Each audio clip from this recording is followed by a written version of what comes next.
Hello and welcome to the Cut and the Dry here on TLG Radio. I'm your host Kip Mock, here with my co-host Isaac Lopez and our first ever guest, Makiah Guisewite. Makiah is one of my longest time friends. We were working today on a few construction projects and I invited him about 10 minutes before recording to come hang out. So he's going to hang out and listen and chime in if he feels so inclined. So without further ado, we're going to roll into the least prepared show ever. So for those of you who don't know, we record 2 shows every other weekend. Yeah. So next week you'll hear the same thing about us being unprepared. And that was more prepared than this. Here. Yeah, that was more prepared than this. So this is truly the least prepared show. Yeah, we're ready for it. We're just going to roll into it. Well, we're not ready for it, but we're rolling into it. We're going to talk about stuff and things, and hopefully it's coherent. That's the goal. So, hello and welcome to the Cut and Dry. Let's get going. Don't laugh at me, Isaac. Okay. Hey, we're just having a good time. We're making it very clear that we're prepared. and our 5 listeners have just clicked out. No, don't do them that disservice. This is the leading show right now. So nice. Well done. Thanks y'all for listening. Yeah. Thank you, Mom, for listening. Yeah, multiple times on different burner accounts. That's how we do this. All right, so we're going to kick it off just on a certain random note, and there are a few things that I don't think actually tie into anything that I have to say, but there are just a few things that I've been thinking about that I want to talk about. And that's what we're going to do today. So, there have been a bunch of recent reports, if you guys have been following the news, about investigations into where coronavirus came from. And evidence suggests at this point that it did for sure originate from the virology lab in Wuhan. Not only that, but the Obama administration wasn't directly responsible for it, but was in office when $4 million were sent to the Wuhan lab to do research on SARS type coronaviruses. On bats. On bats, yeah. Exactly. Because basically the general idea was people didn't understand why coronaviruses were starting to become contagious for humans. Mm-hmm.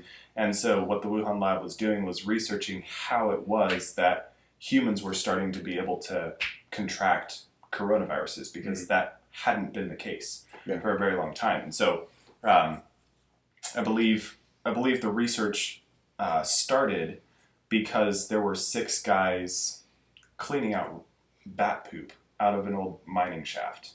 And all of them became super ill, and I believe 3 of them at least passed away about a decade ago. And so the Chinese government and medical officials were like, "What is going on? Humans can't get coronaviruses." And so that's when all of this research started at the Wuhan lab.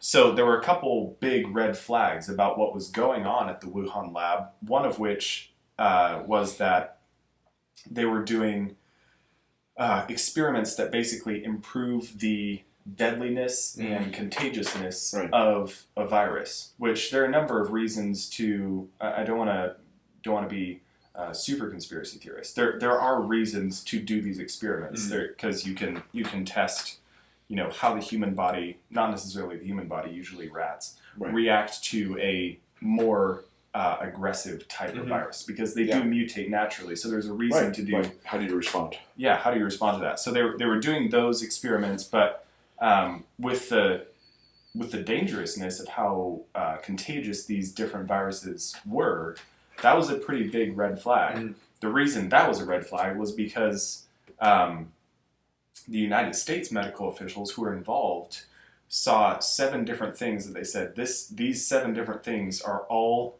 loopholes in the security system of this lab that could lead to a virus escaping this laboratory and causing worldwide issues. And so there was a memo sent between a bunch of different doctors, United States doctors, who were involved with the decision to fund the Wuhan lab. Right. And they said there are these safety concerns, but we should fund them anyway.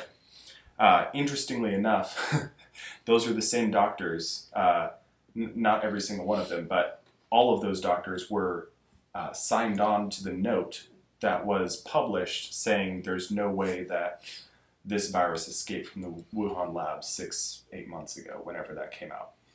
All of those doctors were on the email, which is public information. You can find it. There's actually a Vanity Fair article that has this memo on it.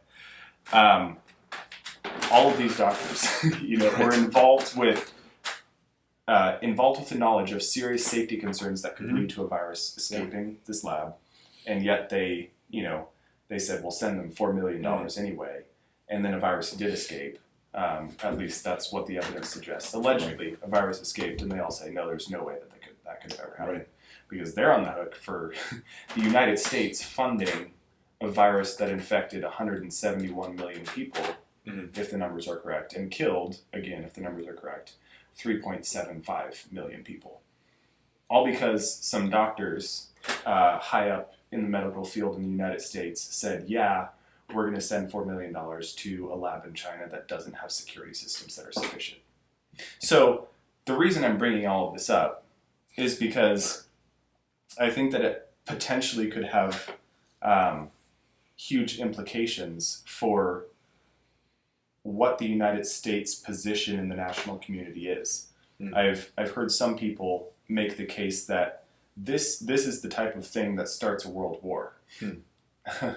Like, if you just step back and think about it, the United States sent $4 million to an insecure lab in China, and now all of a sudden 171 million people have become sick, 3 million people have died, all because people in the U.S. government made a bad decision. That's the kind of thing that starts a world war. Now, I don't hold that position because, and my argument against that is that I don't think there's enough testosterone left in the world for people to get angry enough to start a world war. So that's the first point. I'll pause and try to get your input. What do you think about that, Isaac? Do you have thoughts? Anybody? You have thoughts? Not really. Not yet. Okay. Yeah. All right. We just started. Let him cook on that, because that's a hot take. You always throw out these takes, and it's nice to have a friend here who's also scrambling to try to keep up, because you'll throw something out there, and it's like, okay, Isaac, just see what happens, because you're not on social media, so I get that. No, people are really good listening to this show, but I would say that something like this, I think it has the justifications for.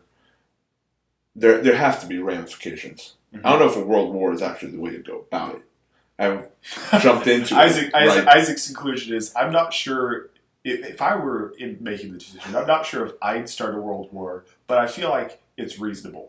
No, but there should be maybe declare war on the U.S., but not everybody else, because who declares war on the U.S. is the everybody question. Else. Oh, so that's a world war. Kind of, but there's only one. If we're the ally, or I guess we probably would be. We would be the Axis. We would be the Axis, yeah.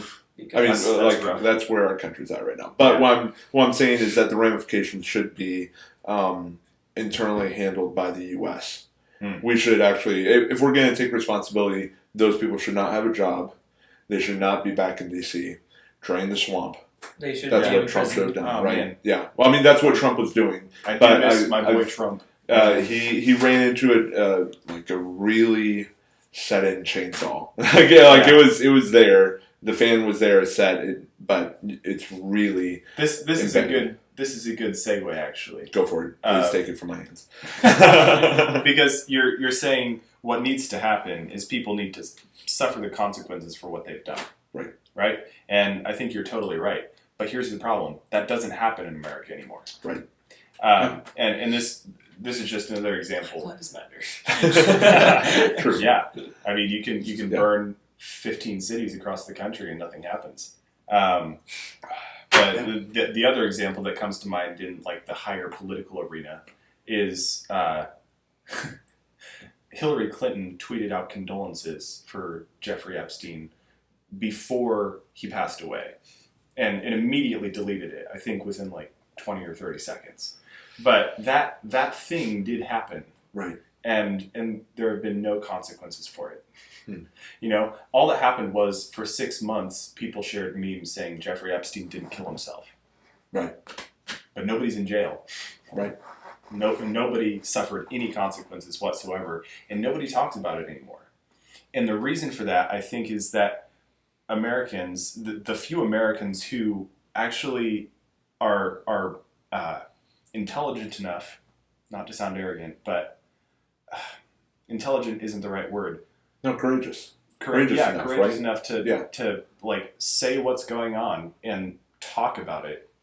The reason that nothing is happening is because those people also understand that there's no hope for the U.S. court system, there's no hope for the U.S. legislative system, Right. and certainly no hope for the executive branch. Mm-hmm.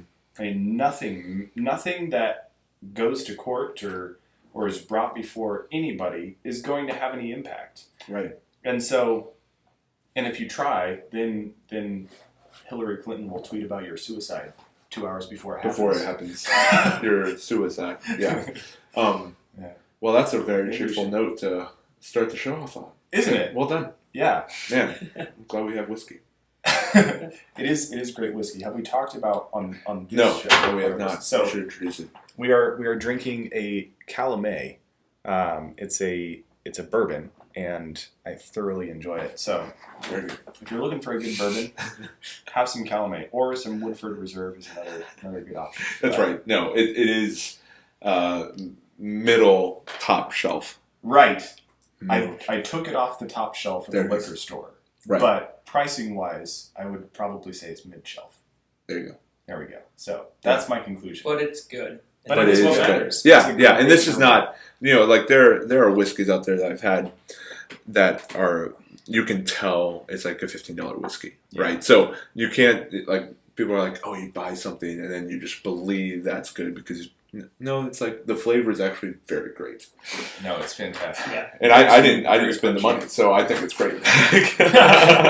Thanks, Kip. Yeah, no, Yeah. thank you. Kip Absolutely. sponsored this show. So you're right, Isaac. That is kind of a sad opening to the show. We're talking about and we've talked about this on the Cut and the Dry over the last couple of months about doomsday events. Mhm. And by doomsday, I don't mean the end of the world. I mean the midlife crisis Right. of the world. That's the point that we're in right now. Mhm. And what I mean that I say that because I'm not premillennial or amillennial, and I do not believe in a depressing end to the world. Right. So I think a lot of Christians are looking around, the ones who do have their eyes open, and they see everything that's going on, and they're like, Mhm. well, here we go, this is the end. And I don't think that's the case. I think that it's not a big deal. Mhm. Don't worry about it. Yeah. God is one. Right. And that's the bottom line, and that's the thing that we always need to remind ourselves of, because that is the truth, and it doesn't matter what it seems like to ourselves right now. Right. So, But definitely don't take it lightly. I think a lot of people have fallen asleep since the election. Like they're just like, okay, politics. We gear it's it up over. for 1 year, right? It's like, okay, and then this one seemed especially intense because of the pandemic, the coronavirus. However, all the shutdowns, right? And such, All of that crap, and people are exhausted. I understand it, but this is not the time to fall asleep. Actually, we're seeing a lot of things happening that a year ago were not happening. Mm-hmm. Right now, we're in the midst of a labor shortage, and it's a crisis. Yeah. But it's not going to go away. Mm-hmm. This is just the beginning. So there is an interesting study released, and our population is not keeping up with our very fast-growing economy. Yeah. And people are not talking about it, although more people are. Yeah. And I think that's one microcosm of like, this is not the end.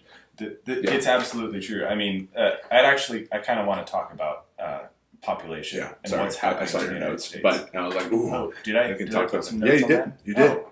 So we are prepared. Wow. Look at that. Yeah, we are ready to rock and roll. I wrote half of a sentence about population. No, that's true. I didn't. So I don't think that's fair to say that I have notes. you have a half note. But I do want to talk I about it. have a note. One note. on the topic of the population in the U.S. So I think this is a really important thing to think about, and I think it's an important thing to understand because I think it'll have impacts on how this generation and the next generation lives their lives. At the end of this show, we're going to talk about the bottom line, and the bottom line will always be the same. So I think you know what's coming, but that we have this show to discuss how young Christian men ought to think through the decisions that they have to make, and a lot of the decisions that you're going to have to make over the next decades are going to be incredibly complicated, and we would like to equip each other as iron sharpens iron to make those decisions in a wise fashion. Think about these things ahead of time. So, speaking of what's going on with the world population right now, 50 years ago, I was talking to my parents, and the narrative 50 years ago is the population is going to explode to a point where the world can't sustain how many human beings there are. And all that. Yeah, exactly.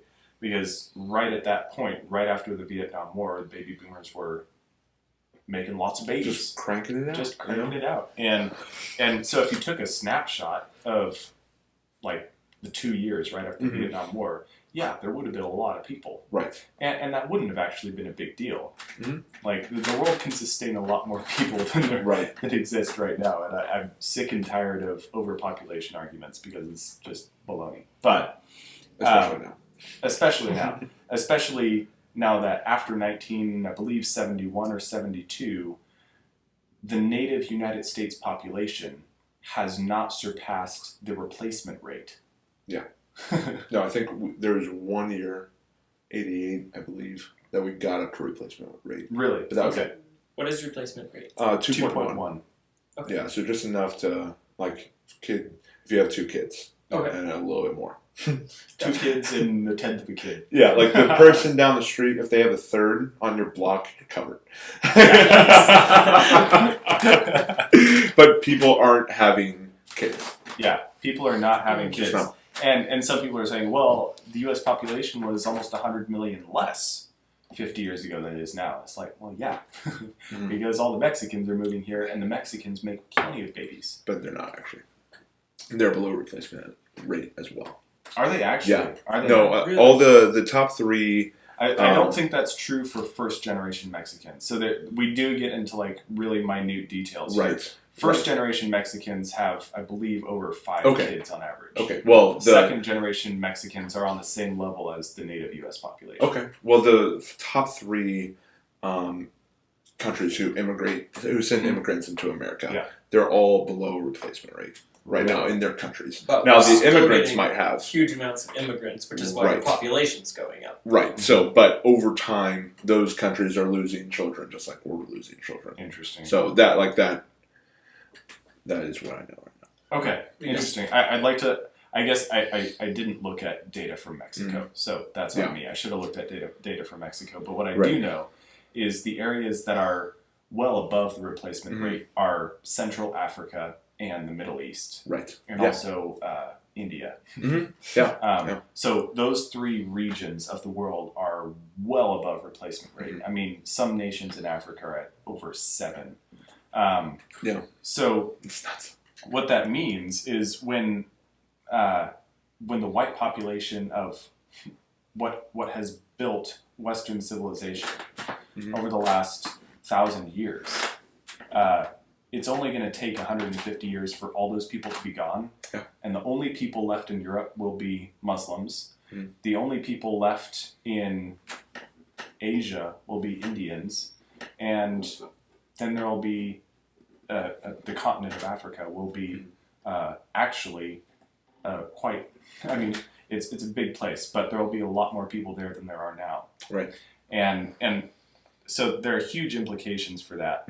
I don't remember where I was going with this. Yeah, I know, just to jump in, so I know more and more missionaries are coming from Africa and Asia to the U.S. Than there used to be. Now that's not to like the U.S. to do missionary work. Yeah, because they know that we are godless people. Wow. And I know we do have strongholds in Africa.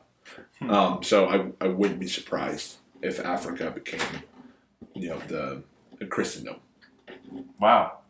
That's based off of like kind of more narrative that I've heard from some church leadership over the years. Okay. But that's what I've heard. So that's encouraging. What's not encouraging to me is the fact that Islamic culture is taking over Europe. Right, by having more children. Yeah.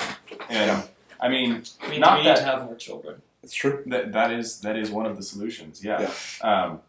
But here I'm going to get what might sound like a little bit racist. But I'm going to try to clarify my statements enough that I don't get. It's not a Facebook post, so you should be able to clarify yourself. Yeah, I don't know. We'll see. I'm probably still a white supremacist according to anybody, but I'm not. Just keep going. At this point, I'll have more whiskey. So the big concern for me with the Islamic culture taking over Europe as it is not that European culture as it is right now is all that great. There are failings with Islamic culture and failings with postmodern culture, and they're very different, but they're both completely rotten to the core. However, I'm not sure which culture is actually more of a challenge for Christendom to conquer. And by Christendom, I mean the people who are raising children, evangelizing, going to church, being faithful. I as I'm sitting thinking about this reality and the potential future that Europe has, I don't know if I'd rather have a bunch of complacent, lazy white people or a bunch of really motivated Muslims. I'm not sure which is a bigger challenge, and maybe this is a pointless thought experiment because God might be merciful and move a mountain that we don't see coming. So something to think about. What is good though is the motivated Muslims.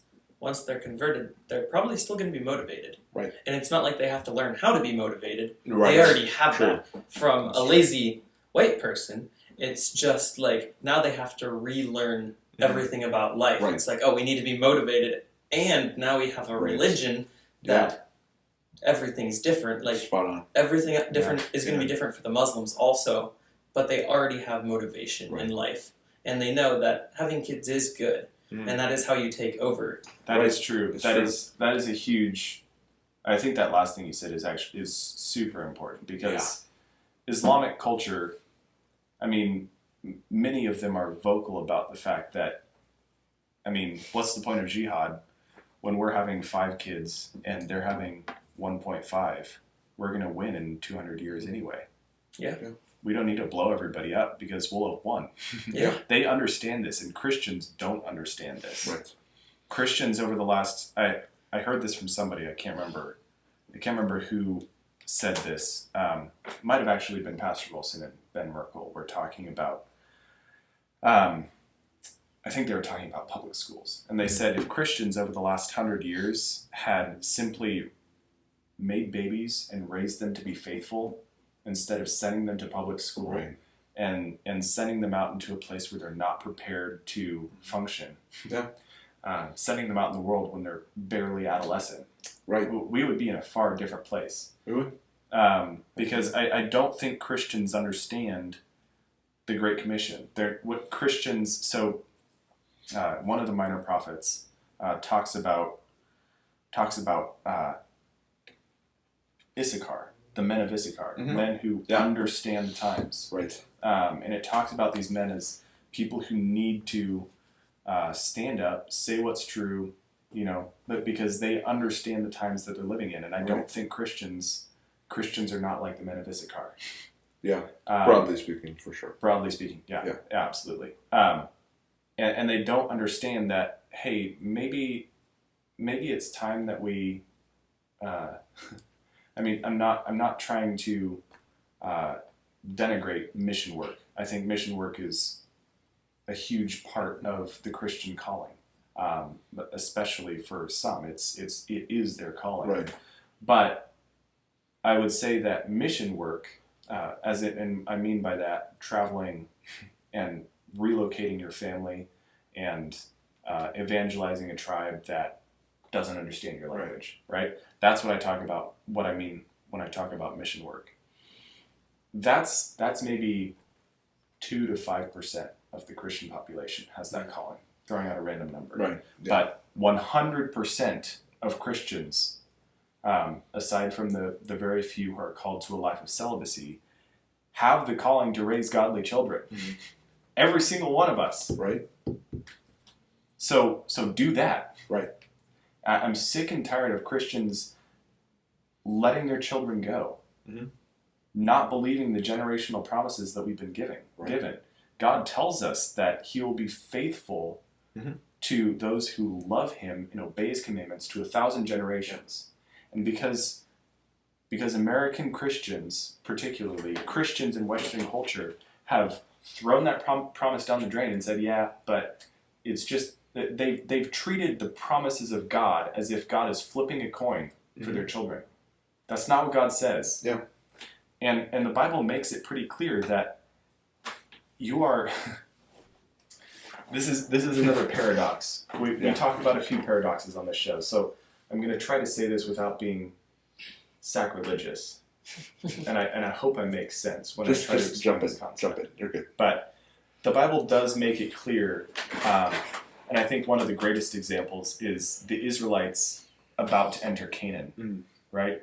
They are told that they will have this land, the land flowing with milk and honey, and the Israelites don't believe God, right? And so He sends them out in the desert for 40 years, and that entire generation dies. Mm-hmm.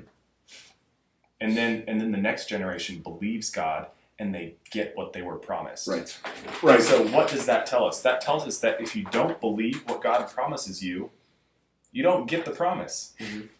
You must believe what God promises you, because that is, and here's where it gets a little bit paradoxical, because it's the same concept of having faith in God, mm-hmm. right? You must have faith in Christ in order to be saved, but that is not of ourselves; it is of God. It is a gift of God, so that no one may boast. It's the exact same thing with believing the promises of God. In order to receive the blessings to 1,000 generations, you have to believe those things. But it's not a works, or it's not a religion of works. God gives us that faith. He gives us that belief in His promises. And He didn't give it to that first generation out in the wilderness. Right. And they all died. They didn't get what God promised because they didn't believe it.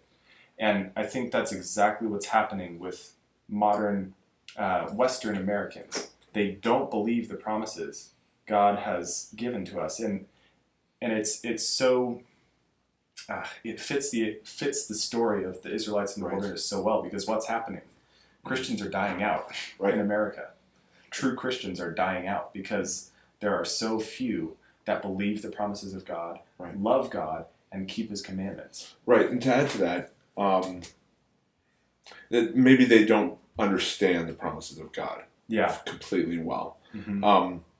And maybe they think that some of them are old-fashioned. But I think one very poisonous doctrine to the American church is the idea that this is a sinking ship and we're going to be raptured, or that Christ is going to come very soon, and there is no need to... I mean, the idea is the ship is going down, or we just got to save as many souls as possible in this time, and not create more souls and send them out into the world to do that same thing by making more children. So, there's this idea of... We haven't finished the Great Commission. Yeah, exactly. Like, there's this idea, well, as soon as I become a Christian, my work is done.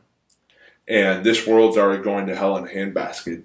So, what's my job? It's to survive. Yeah. And there's no calling to make a bunch of children.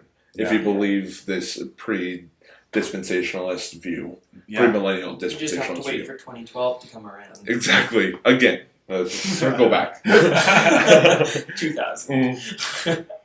I mean, you're totally right. This is what it saddens me that I don't think people have a good grasp of how important your eschatology is. Yeah. And by that I mean what you believe As the end of the world is going to look like. So you're so right, Isaac. I think this is such a good point, because if you don't believe that God has won, then you think ultimately that the Great Commission is the U.S. military helicoptering people out of Saigon. Right. Exactly. Because there's no more South Vietnam. There's no more Christendom, because this is all going to get burned to the ground. Right. Totally annihilated. No, may do.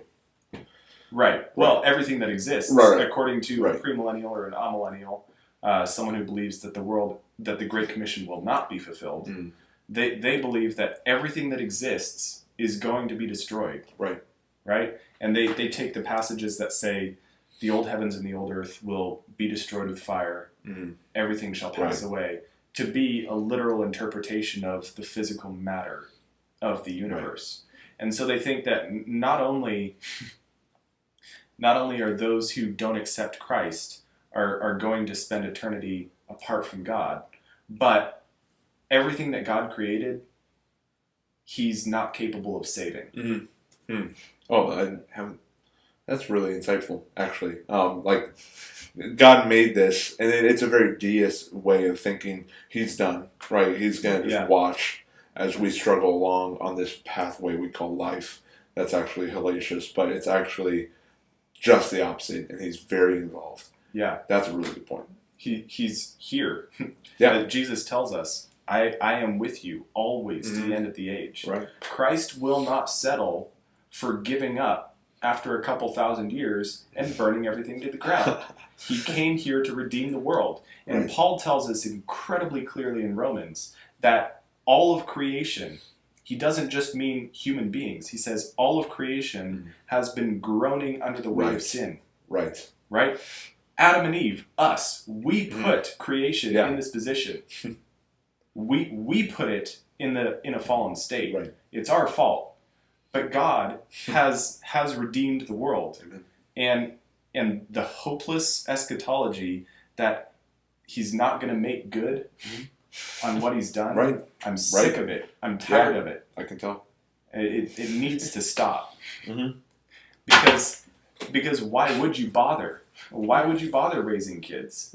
Yeah, and then it's like, way back in the beginning, he was like, take care of this earth. And it's like, why would we take care of it if he's going to destroy it? Like, he wouldn't care about it. He wouldn't want us to take care of the earth if he's just going to destroy it 8,000 years later or however long later. Right. It's like, he wouldn't make sense, and he has a reason for everything.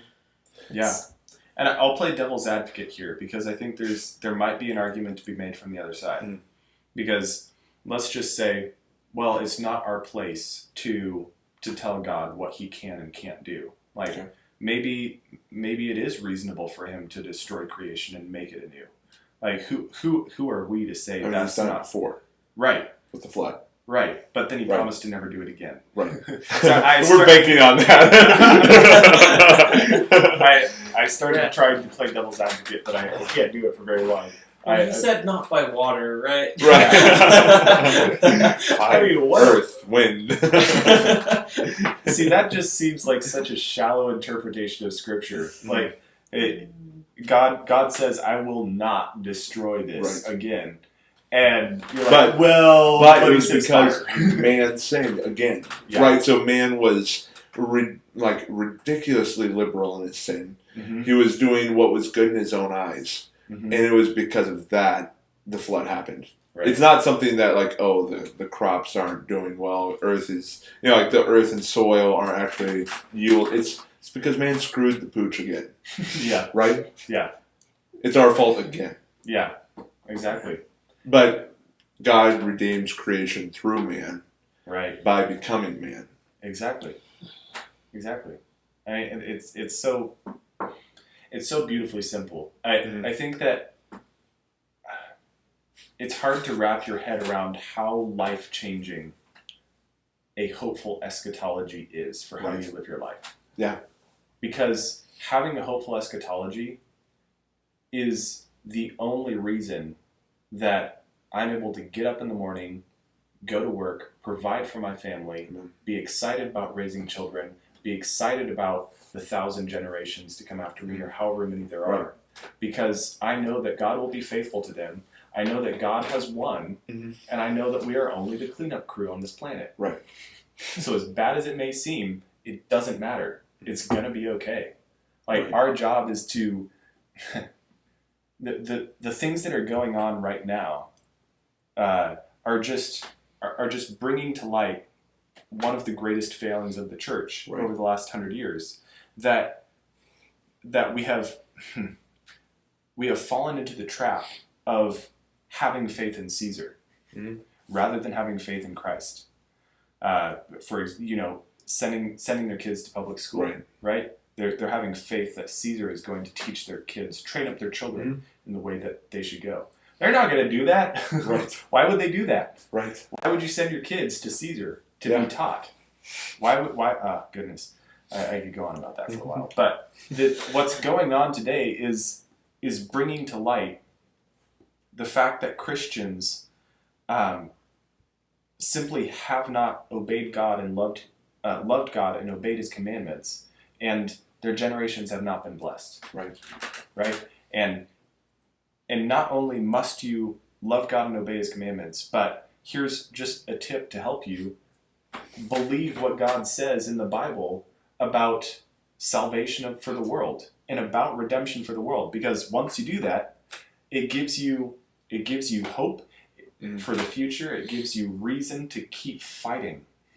Without a hope for the end of this world being a joyful occasion rather than a destructive, terrifying occasion where every element is burned with fire. If you have that hope for the future, you have a reason to live. You have a reason to raise your kid, train them up in the way that they should go. And to that end, right, going back to the Israelites analogy, I thought that was really good. They're in the wilderness. They're sent back into the wilderness. But it didn't take 20 generations for them to get it right. Took one. And that, I think that says something to the parents learned their lesson. They might not have been able to experience the fruit of that lesson, but those kids aren't going to make all of the observations and corrections on their own. There's discipline and teaching that are still happening from the elders. There's still discipleship that's being put in place by the parents. And so they made their they had to handle their consequences. But that doesn't mean that Christ is and God is gonna abandon them. There's still, like, even after all of this, we serve a very forgiving God. And if a generation repents, that generation may not be able to basically just jump back in, like, say, oh, this is really nice. Actually, there's still hope for the next generation, right? So even though our population isn't increasing, even if Christians aren't really buying into this eschatology, Christ can turn this thing around real quick. And that's why you need to be prepared. Right, exactly. See, that's the root of it, because we can sit here in kind of an isolated bubble where postmillennialism is an eschatology that a lot of the community holds. And that's not the case for the majority of Christians. In a lot of ways, it's a new eschatology. It's not really, but it's young and small. And here's the crazy thing: even though 98% of Christians do not hold this eschatology, and I think because they don't hold this eschatology, are handicapping themselves. And I know a lot of wonderful people who do not believe this eschatology, who did an incredible job raising their children. I just can't imagine being in their shoes and having done the same thing and still having any kind of hope or joy left. I can't imagine that, because it's so radically contradictory. Did you say postmillennialism is a young eschatology? I mean, because it's not really. Yeah, because it's Right. definitely like the oldest. Because Right. Yeah. yeah, Right. it's just like premillennialism has been around for like 300 years, something like that, which is really funny if you look through the history of it. It's true. like this is such a young thought that. Yeah, it's interesting. I mean, you're absolutely right. I mean, I believe that the apostles taught postmillennialism pretty clearly. They didn't call it that because that's the only thing there was. Right. But but I think that very quickly people interpreted things that the apostles said. It didn't take more than a couple hundred years for them to start to interpret the wrong things. Yeah. Yeah. Yeah, it's true. Things happen quickly. Things happen quickly. The Reformation, Martin Luther, John Calvin, Ulrich Zwingli, they turned Christendom around. Right? It might have, you might think, oh, but they split. But it's actually like Reformation and Protestants are such a dominant view, like a dominant portion of the church today, that they like it was a founding principle of the United States, and like that took 250 years from Martin Luther to the founding of the U.S. And then from here since it's like there's been lots of bumps, right? Yeah. But things can happen really quick. Yeah. I think people. And it's like if that can happen that fast, how fast can postmillennialism go places? Research, Like a little reading your Bible and you're going to be there. It didn't take you that long. It took you what, like 2.5 months? No, it took a little longer than that. Okay. It took like 9 months, but... Okay. That's rebirth right there. Do you mind if I tell the story? Not on the show. Maybe not yet. Okay. Maybe next time I'm on the show. Next time. Yeah. Ooh. Oh, okay. Yeah. No. I like that. I like that move. That's good. We'll save it. Secure spot. Well, I feel like I've ranted sufficiently for this show, and so we're gonna call it a night for today. If you listen to us for this long, I hope you enjoyed what we had to say, even though we really had no idea where we were going with this episode. I hope that it was coherent and there were some intriguing points in the show for you. So if you did enjoy it, feel free to subscribe to our show wherever you get your podcasts. Share this with your friends and join our Discord channel. There will be a link to that in the description, and you can follow along, chat with us, tell us how stupid you think we are, or whatever the case may be. So we look forward to talking with you, and we look forward to speaking with you next time. For the cut and the dry on TLG Radio, for myself, Isaac, and Makiah, we're signing off. See ya.